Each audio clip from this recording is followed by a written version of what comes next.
अरविंद केजरीवाल कोई आतंकवादी नहीं है, उनके इंसान से भी बदतर हालत बना दी गई है। वह दिल्ली के मुख्यमंत्री हैं, उनकी गिरफ्तारी गैर कानूनी तरीके से की गई है। यह बातें अभिषेक मनु सिंघवी यानी अरविंद केजरीवाल के वकील ने कही। अदालत में लगातार केजरीवाल की जमानत को लेकर के बहस देखने को मिल रही है। इसी दौरान अभिषेक मनु सिंघवी सीबीआई पर भड़क उठे, गुस्साए नजर आए और जोरदार बहस हमें देखने को मिली। आबकारी नीति घोटाले से जुड़े भ्रष्टाचार के मामले में केंद्रीय जांच ब्यूरो यानी सीबीआई की गिरफ्तारी को मुख्यमंत्री अरविंद केजरीवाल ने दिल्ली हाई कोर्ट में चुनौती दी। बुधवार 17 जुलाई 2024 को कोर्ट में सुनवाई के दौरान केजरीवाल के वकील अभिषेक मनु सिंघवी और सीबीआई के वकील डीपी सिंह के बीच जोरदार बहस देखने को मिली। गर्मा गर्म बहस हो गई। सिंघवी इस दौरान गुस्से में नजर आए और उन्होंने कहा कि आम आदमी पार्टी के राष्ट्रीय संयोजक और दिल्ली के सीएम अरविंद केजरीवाल की हालत आम इंसान से भी बदतर बना दी गई है। अभिषेक मनु सिंघवी ने सीबीआई की गिरफ्तारी को इंश्योरेंस अरेस्ट करार देते हुए कहा कि यह दुर्भाग्यवश एक रिहाई रोकने के लिए की गई गिरफ्तारी है। मेरे पास ईडी मामलों में बहुत ही सख्त प्रावधानों में प्रभावी रिहाई के आदेश हैं। इन आदेशों से पता चलता है कि व्यक्ति रिहाई के लिए अधिकृत है, उसे रिहा किया जाना चाहिए, लेकिन इसकी रिहाई ना हो यह सुनिश्चित करने के लिए उसे गिरफ्तार किया गया है। अभिषेक मनु सिंघवी ने आगे कहा कि केजरीवाल आतंकवादी नहीं, ध्यान से सुनिए उन्होंने क्या कहा, केजरीवाल आतंकवादी नहीं बल्कि दिल्ली के मुख्यमंत्री हैं। उन्होंने कहा कि उनकी गिरफ्तारी कानून के तहत नहीं हुई है और मुख्यमंत्री होने के नाते वह जमानत के हकदार हैं। उन्होंने दलील दी कि यह एक दुर्लभतम मामला है। केजरीवाल पहले से ही ईडी के मामले में हिरासत में थे और सीबीआई पिछले 1 साल से कुछ नहीं कर रही थी और फिर अचानक उन्हें गिरफ्तार कर लेती है। उन्होंने पाकिस्तान के पूर्व प्रधानमंत्री इमरान खान के मामलों का भी जिक्र किया और कहा कि यह गिरफ्तारी एक गैर आवश्यक गिरफ्तारी है जिसे बर्दाश्त नहीं किया जा सकता। हम सभी ने हाल ही में अखबारों में पढ़ा होगा कि एक के बाद एक कई मामलों में इमरान खान को रिहा कर दिया गया, लेकिन जिस दिन वह जेल से बाहर आए उन्हें किसी दूसरे मामले में गिरफ्तार कर लिया गया। अब पाकिस्तानी अधिकारी उनके खिलाफ एक बड़ा मामला दर्ज करना चाहते हैं। मैं नहीं चाहता कि हमारे देश में ऐसी भी चीजें देखने को मिले।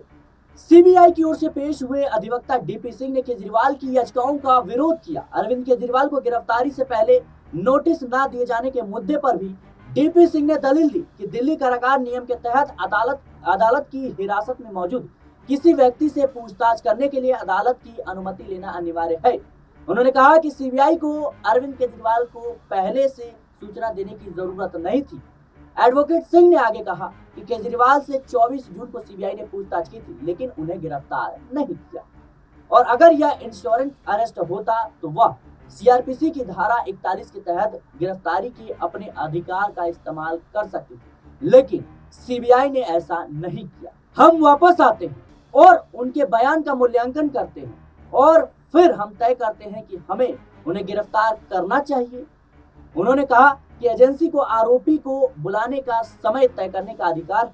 उन्होंने कहा कि अरविंद केजरीवाल की भूमिका पहले स्पष्ट नहीं थी क्योंकि आबकारी नीति आबकारी मंत्री के अधिकार के क्षेत्र में आती है। उन्होंने कहा कि हालांकि जब उनकी संलिप्तता प्रासंगिक हो गई तो उन्हें सीबीआई ने तलब कर दिया। आपको बता दें कि एक तरफ सुप्रीम कोर्ट से अरविंद केजरीवाल को अंतरिम जमानत मिल गई है, लेकिन वह जेल से बाहर नहीं आ सकती क्योंकि ईडी मामलों में जमानत मिली, लेकिन सीबीआई ने अपना मामला शुरू कर दिया और अब सीबीआई हिरासत में अरविंद केजरीवाल हैं और इसी को लेकर के अभिषेक मनु सिंघवी लगातार अदालत में अपनी दलीलें पेश कर रही हैं। आपको बता दें कि अरविंद केजरीवाल की जो पूरा का पूरा ये केस है, इसको अब बड़ी बेंच सुनवाई करेगी। 3 जजों की बेंच इस मामले की सुनवाई करेगी और आखिरी फैसला 3 जजों की बेंच ही सुनाएगी और कहीं ना कहीं सीजीआई डीवाई चंद्रचूड़ 3 जो जज है वो पूरी बेंच की गठन करेंगे और ऐसे में अरविंद केजरीवाल की राहत जो है वो बढ़ती हुई नजर आ रही है। खास तौर पर देखा जाए तो जिस तरीके से उन्हें अंतरिम जमानत मिली है, जाहिर सी बात है अरविंद केजरीवाल की उम्मीद जो है रिहाई की ओर ज्यादा बढ़ गई होगी।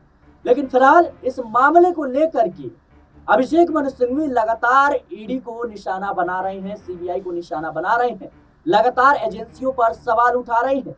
साफ तौर पर वो कहते हैं कि अरविंद केजरीवाल की गिरफ्तारी एक गैर कानूनी तरीके से की गई है, जो कि बिल्कुल उचित नहीं है।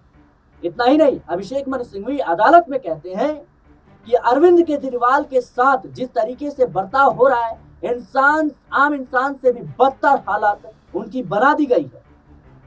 खुले तौर पर अभिषेक मनु सिंघवी सीबीआई का विरोध करते हैं और कहते हैं कि एजेंसियां अरविंद केजरीवाल के खिलाफ जानबूझकर साजिशें रच रही हैं, जिससे अरविंद केजरीवाल हमेशा जेल में ही रहे।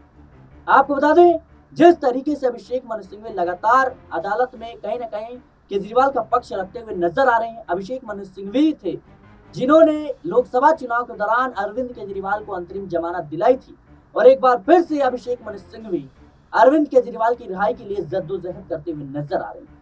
लेकिन अब यह मामला पूरी तरीके से सुप्रीम कोर्ट में है। हालांकि ईडी मामलों में अगर अरविंद केजरीवाल को जमानत मिल जाती है, यानी अंतरिम जमानत मिल भी जाती है, फिर सीबीआई मामले में उनकी सुनवाई होगी। लेकिन कहीं ना कहीं यह केस पूरा का पूरा कमजोर पड़ता हुआ नजर आएगा और अगर अरविंद केजरीवाल जेल से बाहर होते हैं, फिर मनीष सिसोदिया के जेल से बाहर आने का रास्ता भी खुलता हुआ नजर आएगा। मनीष सिसोदिया करीब 16 से 17 महीनों से जेल में बंद हैं और उनको जो है रिहा करने के लिए तमाम तरह की कोशिशें हो रही हैं, लेकिन दिल्ली की राउज एवेन्यू कोर्ट से लेकर सुप्रीम कोर्ट तक, दिल्ली हाई कोर्ट तक, हर जगह उन्होंने अपनी याचिका लगाई, लेकिन रिहाई के रास्ते उनके लिए खुलते हुए नजर नहीं आ रहे। लगातार ईडी इस बात का दावा कर रही है अरविंद केजरीवाल की जो पार्टी है पूरी तरीके से कहीं ना कहीं उन्होंने शराब नीति के तहत घोटाला किया और जो अपार मुनाफा हुआ उसका पूरा कह सकते हैं फंड को जो है गोवा चुनाव में इस्तेमाल किया गया और साउथ लॉबी से भी इसका कनेक्शन जोड़ा जा रहा है।